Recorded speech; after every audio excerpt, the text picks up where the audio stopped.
Welcome to healthy home. ఇవాళ మనం Spanish vegetable bread ఆమ్లెట్ని ఎలా ప్రిపేర్ చేయాలో తెలుసుకుందాము. ఫస్ట్ స్టవ్ వెలిగించుకొని ఒక ప్యాన్ పెట్టుకుందాము.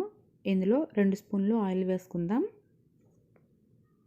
ఆయిల్ కొద్దిగా వేడెక్కిన తర్వాత ఒక పొటాటోని తొక్కు తీసేసి ఇలాగా చిన్న చిన్న ముక్కలుగా కట్ చేసుకొని వేసుకోవాలి. తర్వాత ఇందులో కొంచెం సాల్ట్ వేసుకొని పొటాటోని ఒక 3 నుంచి 4 నిమిషాల పాటు ఫ్రై చేసుకోవాలి. తర్వాత ఇందులో ఒక ఉల్లిపాయను వేసుకుందాము. ఇవి కొద్దిగా ఫ్రై అయిన తర్వాత 1/4 కప్పు క్యాప్సికమ్ వేసుకుందాం. తర్వాత అరకప్పు పాలాకు వేసుకుందాము. ఇవన్నీ కూడా మనకి పచ్చివాసన పోయేంత వరకు వేయించుకోవాలి.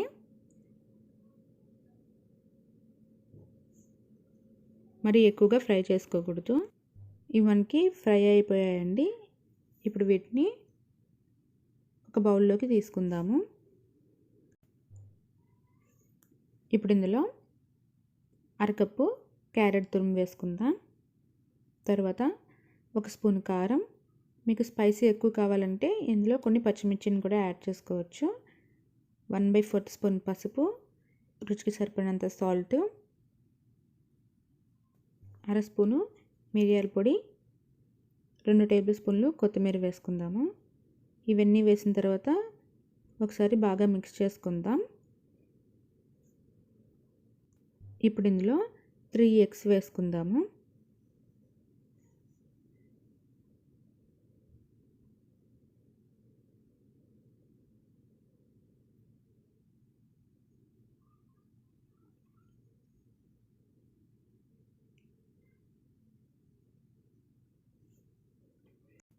ఇప్పుడు వీటిని బాగా మిక్స్ చేసుకుందాం. ఇప్పుడు దీన్ని పక్కన పెట్టుకుందాము. ఇప్పుడు స్టవ్ వెలిగించుకొని ఒక ప్యాన్ పెట్టుకుందాం. ఇందులో 3 స్పూన్లు ఆయిల్ వేసుకుందాము. ఆయిల్ వేసి ఆయిల్ అంతా కూడా ఈవెన్గా స్ప్రెడ్ చేసుకోవాలి. ఆయిల్ కొంచెం వేడెక్కిన తర్వాత మనం ముందుగా ప్రిపేర్ చేసుకున్నటువంటి కోడిగుడ్డు మిశ్రమాన్ని హాఫ్ క్వాంటిటీ వేసుకుందాము.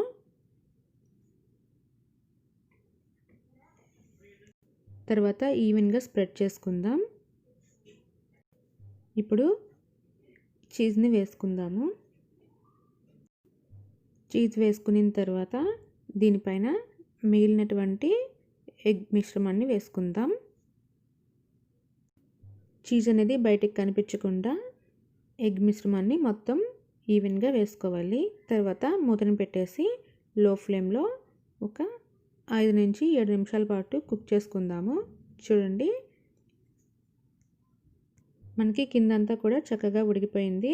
ఇప్పుడు ఏదైనా ఒక ప్లేట్ పెట్టుకొని జాగ్రత్తగా దీన్ని రెండో వైపుకి మార్చుకోవాలి.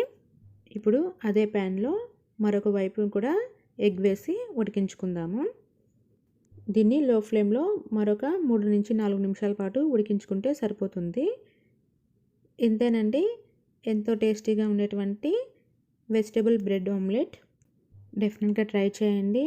Thank you for watching. Please subscribe to my channel.